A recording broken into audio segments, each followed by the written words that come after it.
The video. Here we go. We got tomato talk going on. I don't know about that. Oh, we forgot to put it up on Facebook. Trying to get ourselves together here. Let's go. This way we can make let the comments come through. One edit audience is the way that one goes. It's nicer having the music as a beginning here. It gives me a chance to do these things. It's just a matter of boom. Are you doing them immediately? Are you got a routine going? And maybe, you know what? Maybe that's what we should stay over here. There we go. And that is where we go. All right, let's get it back over here. All right, we're good. So we're pretty good at least. You got a few things going on. I got my two eyeball friends over there. I gotta put little little eyeball things going on back there. That'll look kind of funny, right? It'll look like we're being watched. Get the camera up on the other side of it. As you can tell today, we're throwing it together. Throwing it together. Had whatever, hey, good work. Sometimes work gets in the way of doing these things. Crazy stuff. Crazy stuff. But I had a couple of great phone calls today. Very excited about what is transpiring as that goes. I know the manufacturing group, Ron Loveland, he's got himself set up for Manufacturing Day. That'll take place in October. Got a few other things coming up this July. As a matter of fact, we could probably look at a way to get that up over here. Let us go to. Let's see what Ron's got up on his website. Ron Loveland, as that goes, and maybe we get some of this stuff shared with you. It's interesting, and then and some of the reasons why been following up on this and why so much of an interest in this aspect of things, has been. There we go. The reason behind the whole thing that I've had an interest with it. I just want to pull up the page. Yeah, sorry about that. Doing this thing at the last minute. Uh, but the I think I'm forgetting about some of these other projects that are going on over here, right? But I do believe that the strength of the Long Island economy, and I've learned it's not even just the Long Island area either. It's all built upon people finding careers and things like that. So how do you find careers? Well, that's why I got so involved with Maria Fry, the ECNY Foundation, Executive Consultants of New York Foundation, which is the nonprofit arm of it. And I thought it would be really great to get out to these high school students, and explain to them what positions are available, what is out there in the world. My learning moment on that one is that I had no idea the extent of the possibilities that are there. I've been in one industry for a while now, working over here. Trying to do more and more with the podcasting, and it's been a whole lot of fun doing that as that moves along. There it is. That's what I was looking for, and I've certainly enjoyed that. But I do think that the strength of the economy, be it our local economy, be it more of different localities, different local economies, which means ultimately, if all of these local economies are strong because those companies that are looking for employees that are growth companies, that are companies that are working on the betterment of the future, as they continue to get newer employees, and I mean newer employees. And here's why. Look, there's a lot of people who've been in an industry for years, and their experience is great. Definitely not discounting that in any way, shape, or form. But how many times have you been to a meeting where the meeting is where an idea is shared, and then somebody in the room says, yeah, but that's not the way we do it." Okay, so how do you change? By not doing the same thing over and over again, right? That's the definition of incentive. Who's going to come up with a new idea? I mean, realistically speaking, right? Who is more apt to come up and say something that's not quite right, that goes against the grain, that is, whew, goes against that water cooler conversation? That's not the way we do it. Hey, the water cooler's on the right-hand side. You can move it to the left. No, no, no, no. It's always been on the right. It should be on the right. We don't want to change a thing. Well, how do you grow? You got to be able to change something. Otherwise, you cannot grow. Man, talk to any entrepreneur about that one as they've been going through their growth. Hey, Doug, Karen, pleasure as always. But how do you, as an entrepreneur, oh gosh, and I've seen this time and time again, which is actually what's attracted me to working with Arthur Germain and brand telling, right? It's it's not telling a story, it's retelling a story. How do you write a good speech? You write it and then you rewrite it. All right. I think it goes a good story, a good speech is not written, it's rewritten.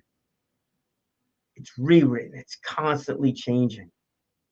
Now, we could blame a whole lot of things on what's constantly changing because technology changes. It changes up quite a bit. I mean, even this crazy thing, right? 10 years ago when I was doing this, I was doing it on Blog Talk Radio. I had the phone's on the other side. I had the phone in my hand. It's like, hey, this is Brian Cohen. You're listening to Blog Talk Radio. And this was Strategies of Success. This is what I called it. Did a half-hour show, 12 to 12:30 on the phone. On the phone. Technology changed. So what did that do? It didn't force me to go on. I wanted to do it, but you had to change. If I wanted to continue doing it, I wanted to change. Definitely advantages with doing podcasts with just voice. Definitely challenges that come up when you're doing the audio. It's like, oh, how do you have a guest in the studio? You want to know something? Technology changes it again. You don't need a guest in the studio. You just need a guest to join you side by side. How do you do that? Boom. You add them to the stream. Now, if they're the ones presenting and you're listening, you're small. Want to make them bigger? Whoop, not that one. Want to make it side by side? Easy enough to do that too. Where you got equalish representation. I got to pick I need a person to come on to do that. I get it, as that goes. But there we go. You got two people on there. Easy enough to do. You want to play a video? Pretty easy enough to do that too. We go on share a screen. We share the screen and we bring up a video that we want to play. And then boom, there we go. We can add that one to the equation. It's just that simple. Could never do that. Could never do that. We'll stop sharing. Bring me back. Could have never done that on Blog Talk. So we changed with the times. We changed with technology. We took advantage of new technology. But in a business, a large corporation, same thing, right? Man, I think the HR departments are changing unbelievably right now because employees are not in the office or at the facility all the time. They're out on the road. That traveling salesman is back again, maybe. They're traveling digitally, traveling. Oh, that means they need to improve their communication skills online. Yikes. Oh, that's an opportunity. That's that Toastmaster side of things. But when you bring in, as a company, if you could bring in newer employees that have been working inside the high school that are used to learning and they want to continue to learn and they don't know the quote unquote rules of the game, they're going to come up with different ideas. I must get in touch with this guy. And it was a while back. And, I also have to improve my own CRM notes and tracking and all the rest of that stuff because I don't know how I'm going to find this conversation. It was a one-off conversation. The gentleman was up in Connecticut. And I don't even recall why I reached out to him. Oh, but I did. Got him on the phone. Said, hey, I hear you're involved with a helicopter company up in Connecticut. You would know the name, right? And it had something to do with the vocational programs, I'm sure. So I heard that what you're doing is that the schools are working with businesses. So he explained to me what he actually was doing. Is what they did is they took the high school students and this helicopter company, and they gave they gave the students a project for the helicopter company. It was a real project, real product, a real issue that they were dealing with. Not a theoretical thing, not one of these, well, what if, and all the rest of that kind of stuff that goes along with it. It wasn't something out of a textbook. No, it was something out of real life. So they gave the students the idea, or not the idea. They gave the students the project and the end goal. Let's just call it to develop a better helicopter blade. And then they gave it to their engineers to do. Now, I don't know the outcome, and I really wish I did, and it would make the story a little bit more impactful if I did. But just think about that. Who do you think came up with the more creative ideas? Where do you think that conversation would have went? Where they all met in the boardroom or the manufacturing room at the facility? Where they all met?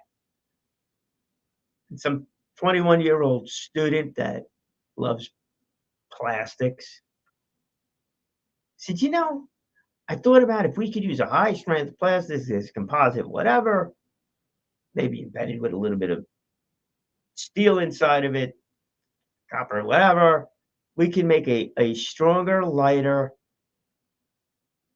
more efficient helicopter blade. And then what do you think maybe one of those engineers are said out loud?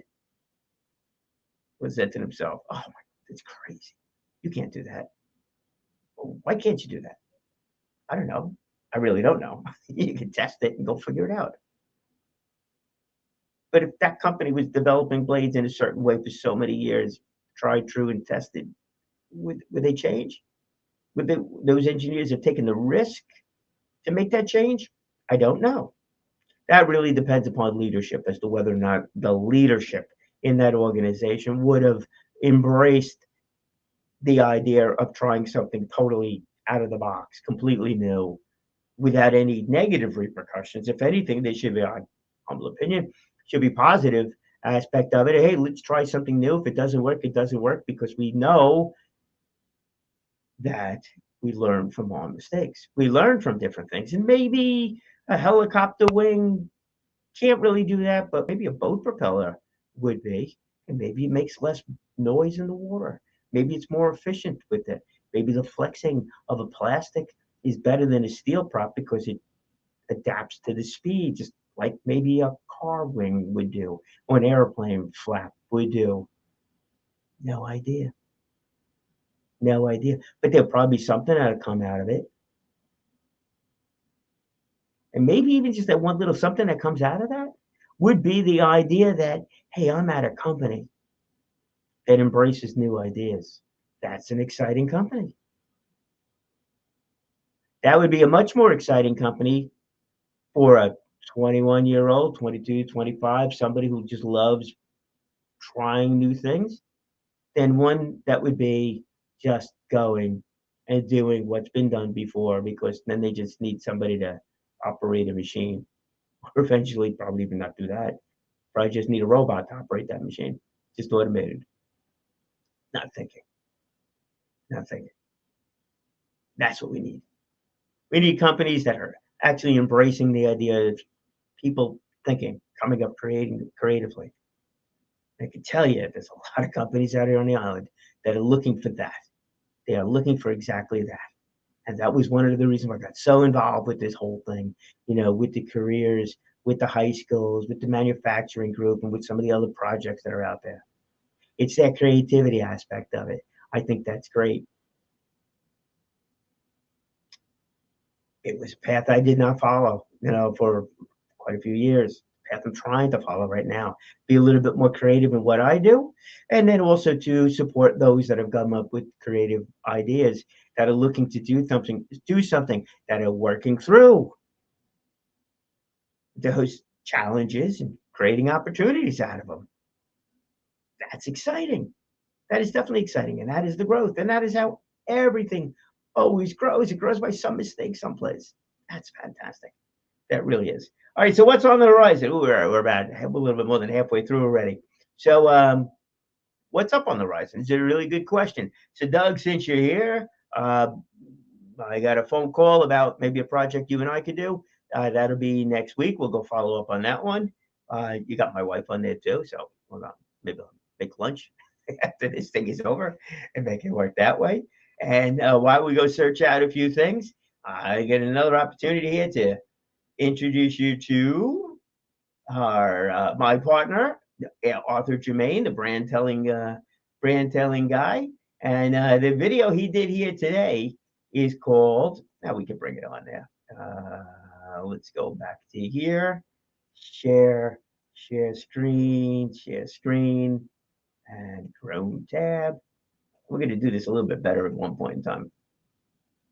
Just have these things all lined up. But this video over here is what's the impact of your brand in a volatile economy. So Arthur, why don't you do that? And I'm going to go take a look around for some of the other things that are coming up that are next week. And actually, Arthur's giving a presentation on the 13th, and that is with Limba. So you can attend that one. All right, let's get this thing playing over here. And we're good.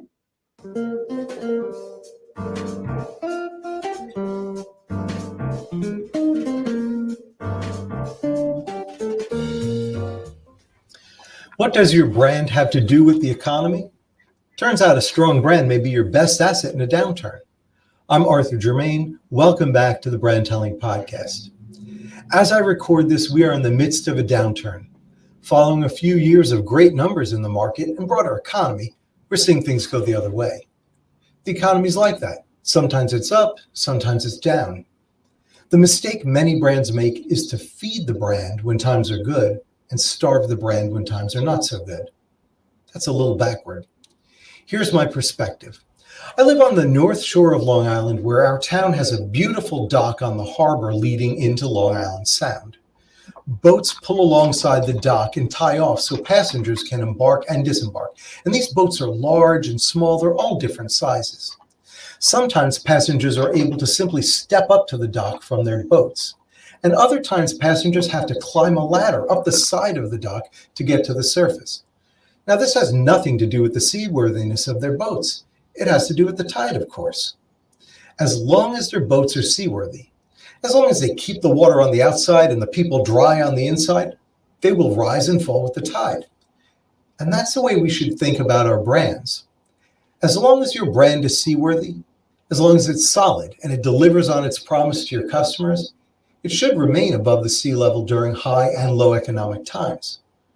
Of course, it's more complicated than this, but relying on your brand to withstand economic pressures, good and bad, means investing in your brand and building a solid and seaworthy ship. Can you use some help? If you're a startup brand, a pre-seed or seed company looking to build a strong brand in your industry, or an existing company looking to pivot to a new and refreshed brand story, contact me for an introductory meeting at meeting.brandtelling.com to see if brand telling can help. If we're a fit, we will conduct an open book session to provide you with a brand blueprint for clear sailing. I'm Arthur Germain, and thank you for joining me at the Brand Telling Podcast. There you go, Arthur Germain. Man can tell a good story, can't he? That question is, do you need help telling your own story? Some do, some don't. The rest of that stuff. And Arthur works with a wide variety of companies, a little bit more in the techie kind of area. That seems to be what he really enjoys. And I've been happy to work with him now over the last number of years. And we're working on different things. So you get involved with the HIA and make it work that way. So I look forward to that. Arthur and I pursuing this idea of brand telling in different levels. I'll be working with the corporations, and I'll be working with more of the entrepreneurial crowd, focusing more on using different tools in order to get your message out and finding the confidence to communicate and the competency, of course, to make that happen. All right, Alex has been sharing different things with us also about events. Just want to share what's coming up in his world. So let's see if we can pull up a few of those events. I know he's got a wide variety of things that are happening. And here it is. This is going to be next weekend. There we go. Let's go back to sharing the screen. StreamYard, share, stream, do that. And like I said, one of these days we'll actually preload all these things. So here we go, the booking ace. Alex is the booking ace. So he's got a number of things coming up, and it's interesting because he's working with these different bands and different locations. These are all going to be here. Big one that's coming up is here is at the Suffolk Y, the JCC over in Comac, and that's an interesting story in and of itself. Just the JCC, the community center. They took over it's an old high school. They took that over, so it's got the classrooms, the lunchrooms, the auditorium, everything else that goes along with it. There's a number of years ago I was down there and really got to see it. I mean, you could definitely tell that it was a high school, but you can also definitely tell what it is that they're doing with the community. It's actually fascinating. There's so much going on. Alex, the booking ace, is working more on the music side of things. Definitely working on the music side of things, promoting different bands, working with them at different locations. The Brickyard being one. Suffolk JCC is the other place where he's doing these events. A few other things that maybe we'll learn about. But what's coming up over here, July 17th, is a dual concert extravaganza. And there is an awful lot on this thing here, but it's two different shows, actually. Two different shows. The first show from 12 to 1 o'clock. And that is going to be with a cover band, and then the Armada Rock Band, which is going to be playing, and then an acoustic Angry Alice cover duet, which should be pretty damn interesting as that goes along. But on Sunday, July 17th, that'll be, you got Meatloaf over there, that Armada group, the Fleetwood Mac, like there's so much. That's pretty interesting. And when you get out to August, they got the Sinatra and Beyond. They got a couple of other groups involved with that one. And that is the New Millennium Little Big Band, Billy Myra and the Hitmen, and Off the Hook. Seems you got a little bit of everything for all of these things. So this is at the Suffolk JCC. I'll put the link up for this thing right. Actually, I'm going to put this up right now on the StreamYard page because there is an awful lot, and I am sure that is a little bit too small to read also as that goes. And let's go back over here. And that is, let's go, Stage 74. Oh, that's not exactly what I wanted, but that is Stage 74. So they do an awful lot over there with the Suffolk JCC on that stage, and that's it's the auditorium. So they got, I know there's a bunch of youth groups that are using it. So they got their own theater that they do, and then also doing events like this that Alex is involved with, many other things. And I was thinking this is, I wonder if a big speaking event could be put together on this one. I'm sure that answer is yes. Might be an interesting thing to do at some point in time. Maybe a learning event, maybe a TEDx event, maybe some big kind of motivational event too. Could be interesting. Good place to get some video too for all those of you that are looking to further your brand. I know that's always been a big thing when it comes to people. Now we can take this thing off right now. That's always been a big thing, with how do you build yourself up as a speaker? How do you build your brand? How are you seen as being an expert or sharing your expertise? How you get hired, a whole mess of different things. Whether you're a band looking to get hired, whether you're a professional speaker looking to get hired, whether you're a true content speaker. Difference is, if you're a professional speaker, that means you're looking to get paid for your presentations. If you're a content speaker, that means you have information that you want to share with a group of people that perhaps you want to get hired by individuals or companies that are listening to your presentation. I mean, think about that. If you're an accountant and you want to share your expertise, you're going to be on a panel discussion. Maybe you're giving a presentation about some of the newer rules that have come up, stuff like that. Are you getting paid to be giving that presentation? Perhaps, maybe not. Depends on who your audience is. If you're an accountant, an expert accountant, then you're speaking to other accountants. you're not going to get hired by those accountants. You should get paid for that speech. If you are speaking to entrepreneurs, business owners about it, you're probably not looking to get paid for that speech. You're looking to get hired by that audience. There is a difference with that. That's a little bit more of the content speaker as that goes. But how do people know that you are credible, that you're competent? Many times, especially if you're going to get hired and paid as a professional speaker, you need video. If you're a band, you need video. And you need a lot more than just video. You need the rest of the bios and one sheets and different information that's available, that you should be making available to everybody, including a good website. There's a whole lot that goes into it. A whole lot. But a lot of it comes from knowing your story, knowing what you are. Hey, if you're a band, it's pretty obvious, right? Oh, what kind of music do you play? I play hard rock. I play I play new music.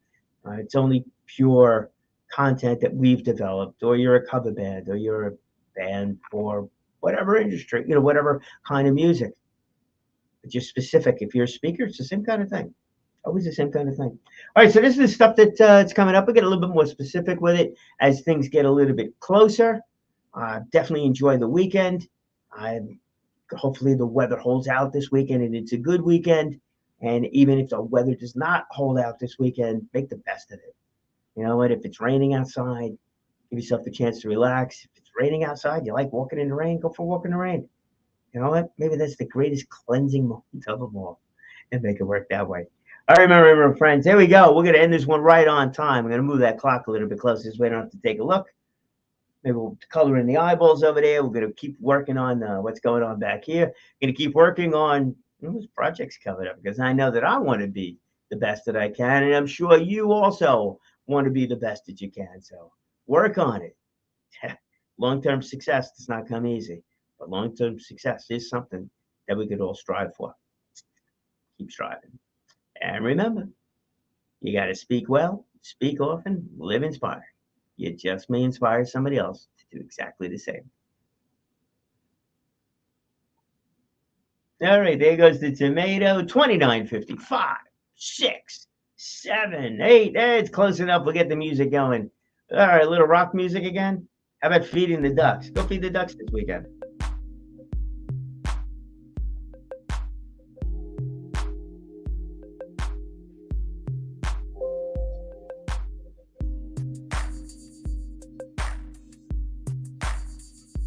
It's music. Have a great day.